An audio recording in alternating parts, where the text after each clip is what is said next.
We are the Guinea Pig Collective. All will be assimilated. Resistance is futile. How you can imagine. Now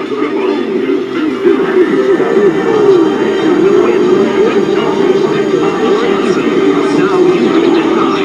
Thundercats by Rainbow Boy. The Transformers, more than meets the eye.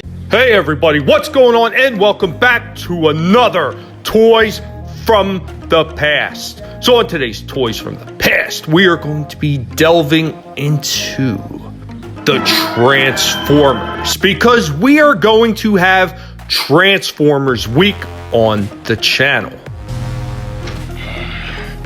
I would have waited an eternity for this. And we are going to kick it off here on Toys from the Past with one of the most popular G1 Transformer toys, the almighty Megatron. I am the Dominator. I am the Destroyer. I am Megatron! Now, the character of Megatron was one of those extremely cool characters, not only from the pages of Marvel Comics, but also the Sunbow cartoons that were created on the heels of the comics. I haven't even started. He is one of those enduring characters that, like Optimus Prime, has stood the test of time. We are indestructible. Power to the Decepticons forever! Now, Megatron, as we know him, did not start out exactly like we seen him in the G1.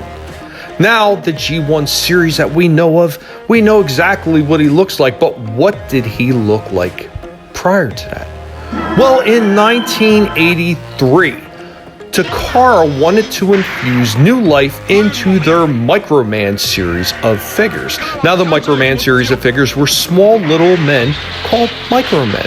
They were extremely posable, and this was what was used to create the new G.I. Joe figures in 1982 when they copied the formula that Takara used for extremely posable action figures. The Microman line was so popular that at one point it was actually licensed off from Takara to Mego to create the Micronauts in the United States for sale, and had done extremely well. But by the end of 1982, the line began to lose steam, and in hopes of instilling new life into this series, they created what became known as the Microchange in 1983. The Microchange was going to be items like penny racers and cassette players, tape players, and these guns. Yeah, that's right, guns. So one of the first ones that they created was the MC-07 Gun Robo 1910 Browning. Now, the Browning came with either red or blue robot parts, in addition to a gold chromed contest piece. Now, the blue version was released as the Japanese exclusive Browning. And this was a time before world outcry, especially which started with angry soccer moms, about guns that actually fired pellets or toys that fired little missiles. Now, these toys, they actually had firing pellets. And following up with the gun theme, the MC-11 Gun Robo S&W Smith & Wesson Magnum 44. Now, this figure had a revolving chamber and came with either a brown or a gold hilt. Of course, as a robot, he came with a little sidearm, and he as well shot plastic pellets. And following up on the heels of both of those, we had the first actual Megatron figure, which was the MC-12 Gun Robo Walter P-38. Now, this toy did not include any of the gun attachments that Megatron was so popular for having, but he had a gun, a sword, and those plastic pellets for firing out of the gun. It also came with blue inner arms and legs, which was much different than Megatron, and he was available in either black with a brown grip or gray with a black grip. The gray version was actually used as an E-Hobby exclusive later on as a figure called Megaplex, who was a clone of Megatron. And following up on the heels of the MC-12, at the end of 1983, we have MC-13, Gun Robo Walter P-38 Uncle. Now, this figure came with all of MC-12's parts, as well as all those gun extensions that we remember Megatron having. Now, the only difference, he only came in one color scheme, just like Megatron, silver with a black handle. He also came with those standard red inner arms and legs. Now, it is to be noted that almost every single one of these guns that came out like this with the plastic pellets that fired out of them also came with little mini targets. And the little mini targets were just supposed to be robots that they would be shooting at. And in 1983 is when Hasbro and Takara also struck their deal to be able to license off the Takara toy lines, Diaclone and Microchange to bring to the United States, rebranded as the Transformers. Megatron was to be the last Decepticon that was brought out in Wave 1. And of course, being as it was released in the time when there was outrage over plastic firing missiles and pellets, this was removed from the toy prior to coming to the United States under the rebrand. Also, the sword that came with the figure is a little bit too pointy and, well, somebody might get hurt, so that was removed as well. And of course, since the pellets were gone, the targets that came with those guns were also removed from the packaging and the toy line. Megatron came standard with a 2-piece silencer, 3-piece telescopic sight, 3-piece stock, high-density infrared laser cannon. And while many people will cite that these toys were not extremely posable, they really weren't designed for posability. They were designed to be able to transform. That was their selling feature, not the ability to be super posable. Even though they did have some posability, usually in the arms and sometimes a little bit in the legs, this was not the selling feature. And as read off the box of Megatron, function, leader, motto, peace through tyranny. Megatron combines brute strength, military cunning, ruthlessness, and terror. Aches to return to Cybertron to complete the Decepticon conquest, but only after destroying all Autobots on Earth. Plans to possess all of Earth's resources, incredibly powerful and intelligent, fires particle beam cannon, and can link up interdimensionally to a black hole and draw antimatter from it for use as a weapon. He has no known weaknesses. You have had the only warning I intend to give. And while Marvel did an exceptional job fleshing out Megatron, it was actually the Sunbow cartoon that breathed the most life into this character and the figure. Because while not every kid read comic books, almost every single one watched those cartoons. Now, the idea of Megatron being a gun was used for many years until people became upset about toy guns being too realistic.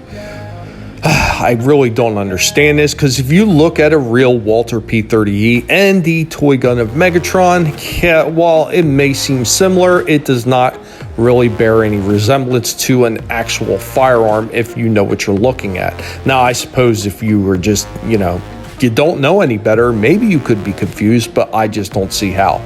So because of this, when G2 came along, Megatron was no longer going to be a gun, he became a tank.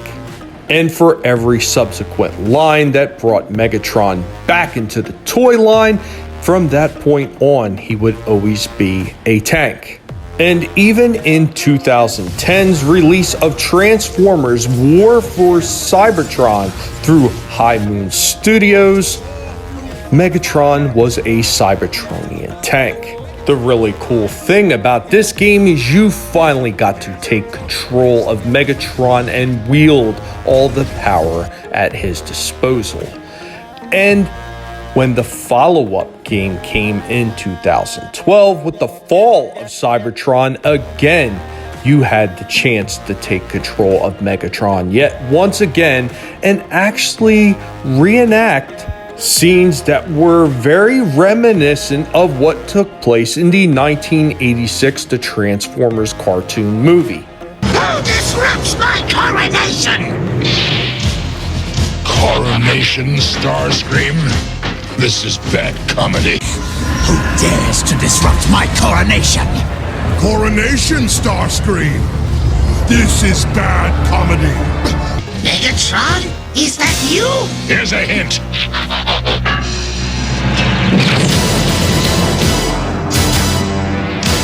Cowards!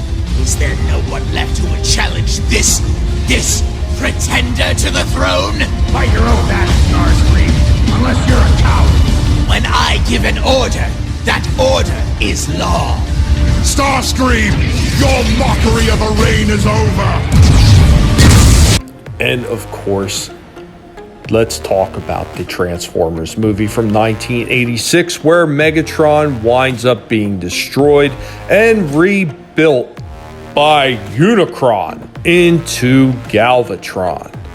Now, the weird thing about this is on the back of the toy box for Galvatron, it actually has him listed as a city commander, and it never really mentions him as being Megatron or being the same person. They almost make him out to be a separate entity.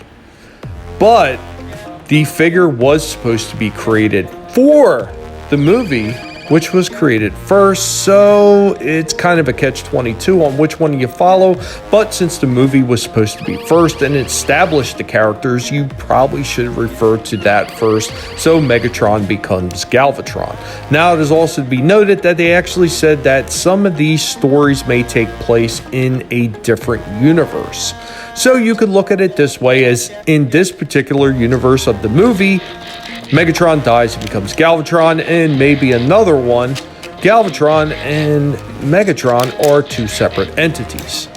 The Sunbow cartoon, of course, following on what they did for the movie, displayed Galvatron as formerly being Megatron. Now, in the pages of Marvel Comics, they did the same thing, but they also showed Galvatron and Megatron coexisting in the same frame of time.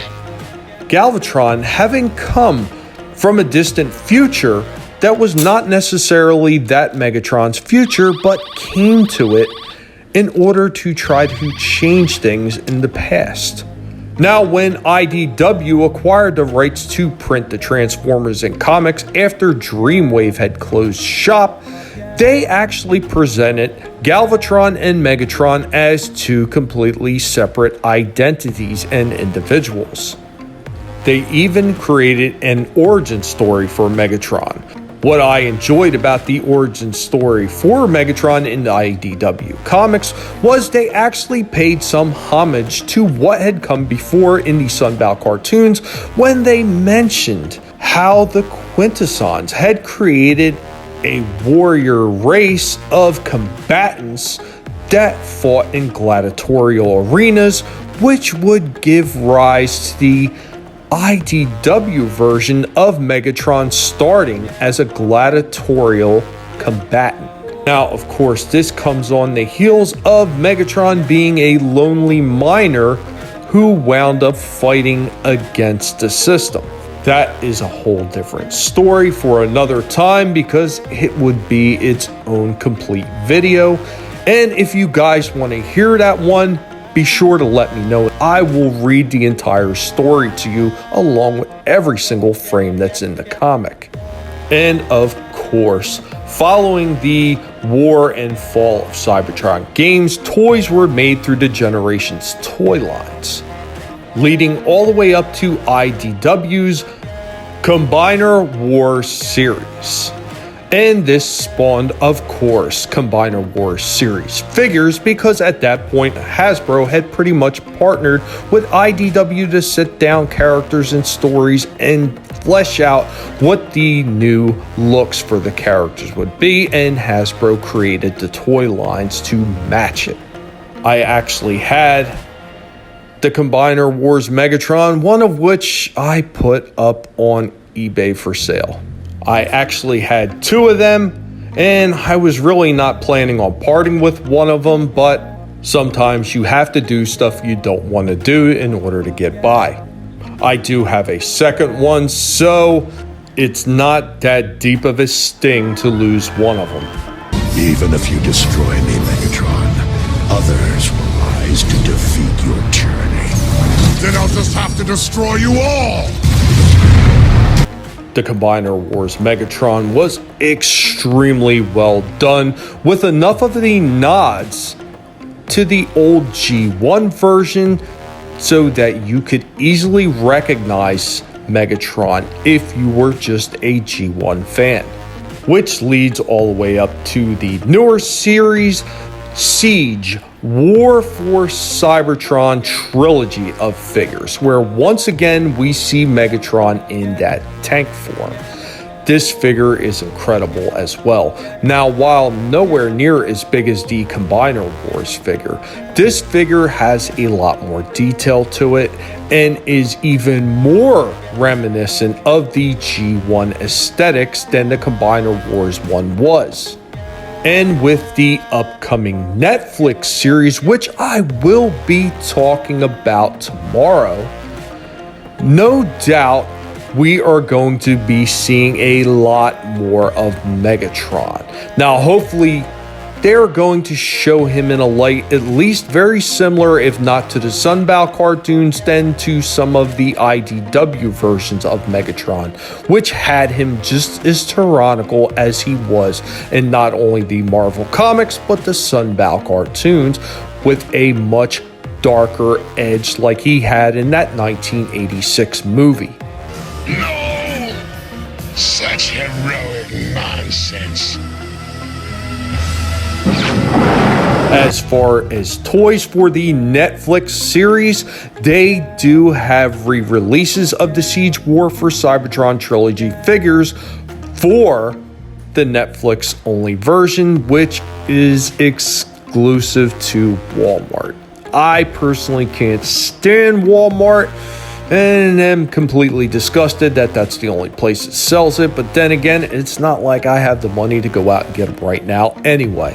And also coming out is just starting is the next line. Now, the War for Cybertron series is a trilogy of figures that are going to be coming out. The first one was Siege, which was all about the war on Cybertron. The second one, which is coming out, which sees yet another release of Megatron, is the Earthrise version.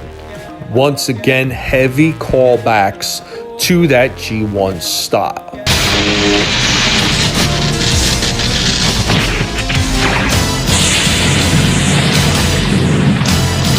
I am the Dominator.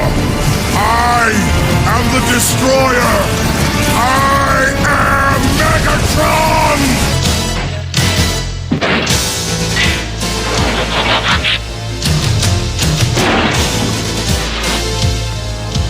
Will anyone else attempt to fill his shoes? Have to come to this. This is what you chose, Prime, when you defied me. All of this is your doing. Optimus! Megatron, stop. I'll stop when all of you are dead. No! This ends now. This ends when I say it ends. Decepticons, Megatron has returned. You are the cause. I am the solution. You deserve no less than the oblivion I will bring to you. Goodbye. Megatron, wait! I would have waited an eternity for this. It's over, Prime. This was almost too easy. Anyway, guys, that's all I have on this one. Do you remember this toy? Do you remember the cartoon, the comics? Have you seen any of these new releases? Are you interested in the Netflix series coming up? Let me know what you think in the comments down below. And of course, as always, my friends, I am oh so happy that you have joined me to watch this one. And if you enjoyed what you've seen and what you heard, go ahead and destroy that like button for me. And if you are new to the channel, welcome. I am glad that you are here. I hope that you've had a good time. And if you did, I hope that you will consider subscribing.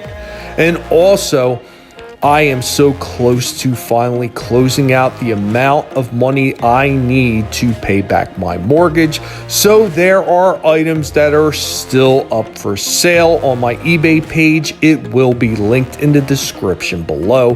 But I want to go ahead and thank everybody in the community that has already helped, whether you have donated on my PayPal or whether you have bid on my items up for auction.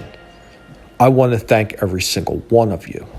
With everything that has been going on and the loss of Jenkins, you don't know how much all of that really means to me. It does mean a tremendous amount. Thank you all so much. And remember, never let anybody tell you what you can and can't say, what you can and can't do, what you can and can't like or watch, because your silence gives consent. And I will catch you all next time. Later, y'all. Autobots wage their battle to destroy the evil forces of the Decepticons.